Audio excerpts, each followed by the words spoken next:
ஓம் சக்தி. குரு சீடர் உதாரண கதைகளில் இன்று ஒரு கதை ஒன்றை கேட்போம். ஒரு மேஜிக் நிபுணர் தன் குழுவினருடன் ஒரு கிராமம் ஒன்றில் முகாமிட்டு தன் திறமையை காட்டிய வண்ணம் இருந்தார். இது அவ்வூரில் பரவி அங்கு ஆசிரமம் நடத்தி வந்த குருவின் காதுகளுக்கு எட்டியது. மக்களின் கவனம் குறித்து குருவிற்கு தெரிவிக்கப்பட்டது. குரு அம்மேஜிக் நிபுணரை ஆசிரமத்திற்கு அழைத்தார்.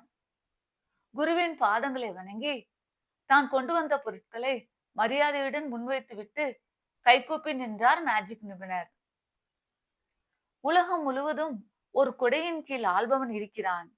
உன் தொழில் மறைத்து பின் அதனை காண்பிப்பது. அதனை திறம்பட செய்கிறாய். எங்கே? என்னை மறைத்து பின் திரும்ப காண்பிப்பாயா என்றார்.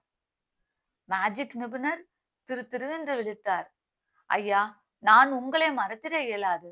உங்களை சுற்றிலும் காந்த சக்தி பரவி உள்ளது. அச்சக்தியை மீறி என்னால் உங்களை மறைக்க இயலாது என்றார். காந்த சக்தியா? அப்படி என்றால் அது சாதாரண மனிதர்களிடம் இல்லையா? என்னிடம்தான் உள்ளதா என வினவ, எல்லாம் அறிந்த குருவே, என்னை சோதிப்பது ஏன்? சாதாரண பொருட்கள், இதர மனிதர்கள் தங்களுக்கு சக்தி ஒன்று இருப்பதை மறந்தவர்கள். அவர்களை நான் மறைப்பது எளிது. தாங்களோ சூரிய ஒளியினை போல மறைக்க இயலாத அந்த பெருஞ்சக்தியின் அருளால் ஈர்க்கப்பட்டு சுற்றிலும் வளையம் போடப்பட்டு உள்ளீர்கள். உங்களிடம் என் மாயத்தொழில் செல்லாது என்றார்.